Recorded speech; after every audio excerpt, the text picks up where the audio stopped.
Goodness, listen, I have been praying and meditating, and this morning in my prayer, God really was ministering to my heart. I want to apologize for the absence of not uploading an episode, but here's one thing that I'm learning in my life as well. Number one, sometimes messages take time. Okay. Number two, I'm at this place in my life where I'm directed by God, not by self. I will no longer put myself in front of God. The many times that I did, it was destruction. It was chaos. It wasn't for me. And every time that I let God lead me, God led me to some places that were awesome, great, and fruitful. I want to make mention of something that happened recently that really had me in a sense of meditation. I prayed on it as well. I had a young lady who inboxed me and who also put it under my comments for whatever reason. I don't know if she felt that I wouldn't see it in my inbox, so she decided to put it under the video in the comment section. But I thought it was a little weird. Anyway, I saw the message first in my inbox, and she said she was an avid listener, and she felt like, my messages were diverting into another place, basically. And that this call for God or Christianity or whatever place that I was being, it seemed to be temporary or whatever, because that was the trend or what people were doing. And so I sat on that message for a minute before I responded. And I immediately went into thinking deeply and clearly, God, how do I reply to this without it being emotional? So I said to her, basically, I'm a little disappointed that was your comment. That's your thing. But also, to be perfectly clear, God has always been heavy in my life. God has always been something that I lean to. Studying the word has always been something that I grasp to. So I don't leave God out of my messages, but if you see this evolution of more God appearing in my life, it's because God asked me to spend more time with him, and also to utilize the wisdom that he's giving me so that it could be told outwardly. And another thing that God showed me as well is that while I started my Instagram page and being on social media, I said to you many times before, those who are listening, I am a recluse and I'm also an introvert. And so God uses those who feels that they are not able, where they don't have an ability. My journey of healing was for myself. Saying it out loud on social media was for me. It wasn't for anybody else. I didn't know that it was going to turn into what it was. And that is the beauty in God, that he uses a small vessel to tell a story. And while healing has its place, let's be honest, healing also comes with many emotions. And the first primary emotion that many people feel is the heaviness and the sadness that comes along with healing, because it is tied to grief. And God said to me, while I need you to impart and still bring messages of healing, I also need there to be a segue and an aftermath and a resolution with happiness and joy, and also letting people know that they can still live their life with meaning, not being dragged and consumed by the emotions that healing can be in the partaking in the beginning. And so my response to the young lady, and also recognizing with God's wisdom that she was a young lady, baby, I'm 42 years old. I'm not as old as some people, but I'm not as young as others. But I have been in situations that have aged me very well, that have seasoned me very well. And if it had not been for those situations, baby, I couldn't speak on it. When I say I know of many situations in life, I can speak on it. One thing about me is I don't put myself in situations that I know nothing about. And I won't put my mouth on nothing that I can't tell you about. So for me, and this is for anybody else, if you see a shift, baby, ain't nothing but God. And if you don't like it, listen, respectfully, I respect your decision, but I also respect me. And I'm moving in a way in which God says, go. When I listened to God the time before, everything unfolded the way that it needed to be. So I wanted to make that message known because in life we evolve. We cannot stay the same. You can't be the same person that you were 10 years ago. People get comfortable when you are one way because see, you're predictable. God say, I don't want you to be predictable. I want to lead you so that when I show you, people won't know how you coming. And that's the blessing in disguise. I want to share this message because it came to me in prayer and meditation this morning. And this is for any and everybody who is really going through situations where they're holding on to people too tight. Oh, goodness. And this used to be my story. This used to be my story with people. This used to be my story with family members. And as I shared as well, my connection to people made me feel whole. That I was doing something right, that I was not allowing people to let go. But after I looked at it and analyzed it, and after God showed me myself as well, I realized that my holding on to people was because of my insecurities and deficits. Okay? For you, my baby, I pray you find the strength to release your grip on people and circumstances that no longer serve your growth. Holding on tightly, not because of love, but because of fear, control, or unresolved insecurities only stifles the space that you needed to truly heal. People are not lifelines for your emotional wounds, nor are they tools to fix what's broken inside. It's hard to admit, but sometimes we hold on not out of love, but out of pride, fear, or abandonment, or just a deep need to manage what feels chaotic within us. If the idea of letting someone go feels like losing control, then this message is for you.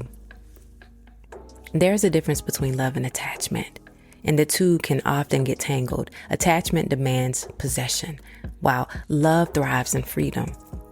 When you try to control how others show up for you or cling to relationships for validation, you're not giving people the space to choose you freely. You're not giving yourself the space to breathe, grow, and evolve. People cannot be our emotional crutches. They cannot fill voids that only self-reflection and healing can mend. If you find yourself forcing connections or refusing to release people because of what you think they owe you, ask yourself, is this really love, or is this fear disguised as love? And let me tell you something. Letting go does not mean that you lose. I'll repeat that again. Letting go does not mean that you lose. It means you release what was never truly yours to control in the first place. It means you make peace with the reality that people have their own journey separate from ours or yours, and sometimes they walk away not because you are unworthy, but because their chapter in your story has come to an end. When you cling to them in the past season, you did not only hold them back, you hold yourself back. You halt your own progress, robbing yourself of new opportunities, new relationships, and the chance to rediscover who you are without them. Baby, it's time to stop grasping at relationships like they are the glue of holding you together. That's too much weight for any one person to bear and unfair to make anyone the source of your completeness. I need to say that again. First of all, it's too much weight to bear for any person, right? And it's unfair to make anyone the source of your completeness. Sit on that and resonate with that, okay? Instead, I want you to turn inward. Embrace the discomfort of standing on your own without needing someone to fill in your gaps. Take accountability for the areas in your life that need work, and rather than blaming others for leaving or disappointing you, reflect on how you can better show up for you. You may find that the love and validation you've been chasing were inside you all along, waiting for you to be noticed. When you stop trying to control people, when you let them go with love instead of bitterness, you free yourself. Free yourself from resentment, from disappointment, from the need of approval to prove your worth through the presence of others. It's in that freedom that you'll learn the real power of self-love, and you'll discover that people will still come to you, not because you demanded their loyalty, but because they are drawn to the light of someone who is whole on their own. And I'm going to tell you something, this journey ain't going to be easy. It takes time to unlearn the habits of holding on too tightly, the instinct to wrap yourself and self-worth around other people's choices. But every time you release a person, expectation, or relationship that no longer aligns with who you are becoming, you become closer to your own peace. And in that peace, you will find that your worth was never tied to who stayed or who left. It was always yours, my baby. So I pray that you learn to release, not from a place of anger, not from a place of pride, but from a place of love and trust. Trust that what's meant for you will stay, and what isn't will make space for something better. Trust that letting go isn't a sign of weakness. It's a bold act of faith in yourself and your future. And as you release others from your grasp, you'll begin to realize that you are never losing anything, just making room for something greater. And when the silence settles, after the release, don't rush to feel it. Sit with it. There is power in learning how to sit with yourself without distraction or escape. In the absence of what you clung to, you will come face to face with emotions that you avoided, loneliness, fear, even your grief. But these moments are sacred. They are where transformation begins. They will teach you that your worth is not tied to your connections, but in your ability to stand firm, even when there's no one applauding, no one affirming, and no one watching. There is beauty in trusting the flow of life.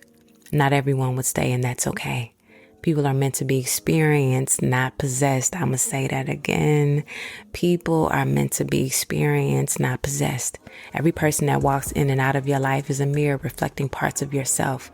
Some that need to be nurtured, some that need to be healed, and some that need to be released.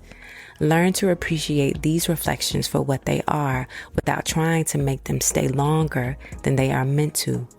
Growth happens when you embrace the rhythm of coming and going, holding and releasing. The truth is, people will disappoint you. Not everyone will meet your expectations, and not everyone will walk the same path that you do. But those moments of disappointment are not meant to harden your heart. They are invitations to learn grace, both for yourself and for others. Letting go with grace means not assigning blame or building walls. It means releasing the need for things to be anything other than what they are. It means honoring the lessons people bring, even when those lessons come wrapped in pain. And once you begin to live from the place of freedom, you'll notice that relationships start to feel lighter. You'll no longer demand that others show up perfectly to earn a place in your life. Instead, you'll embrace relationships as fluid experiences, full of ebbs and flows. You'll attract people who resonate with your peace and are not drawn to your need of control. Love will begin to feel less like a possession and more like a partnership or an exchange of energy, not a battle for ownership. So my baby, I pray that you become a person who can love fully without attachment, a person who can let go without bitterness, a person who understands that true freedom lies in trusting the process of allowing life to unfold as it should. When you surrender your grip on people and outcomes, you find that what is truly yours will never require force to remain. You are already whole, and the love you are searching for has been within you all along, waiting for you to release everything that may block your way. I want us to get out of this idea that we have to possess people, that we have to hold them tightly, that we have to grip firmly in order for them to be in our lives, in order for us to feel whole. You are whole right by yourself. Let others flee, let others go, let others have their own journey. When we are connected so deeply to someone else that we find ourselves not able to think clearly or move in a forward direction, that is when a person becomes your God. And God showed me that in prayer. God wants us to be equal, not putting one before the other. If you feel like you have to possess a person, there's an insecurity and a deficit that needs to be worked out. Because when you hold a person tight, you don't allow them to be their free selves. And in that, you don't get the beauty of who a person is. You lock them into the expectations that you want. And it's almost robotic in nature. It's not fluent. It's not fluid. It's not in fluidity. It doesn't serve a purpose. It just establishes that you can control somebody else. And how unhappy is that? I pray that this episode did someone some good. I hope that it penetrated your heart. If you are in a place where you are afraid to let someone go, whether that be friendship, whether that be relationship, whether that be a connection in family ships, please allow people to have their own journey. You cannot micromanage people's lives. You cannot put your expectations on other people. You cannot get upset because they didn't follow through. People are their own individuals and they have their own places to go and they have their own things to see. Let's work on us, okay? With love, y'all. Love and energy and embodying the freedom to be ourselves. I pray this message was wholeheartedly what you needed. All right? Bye-bye.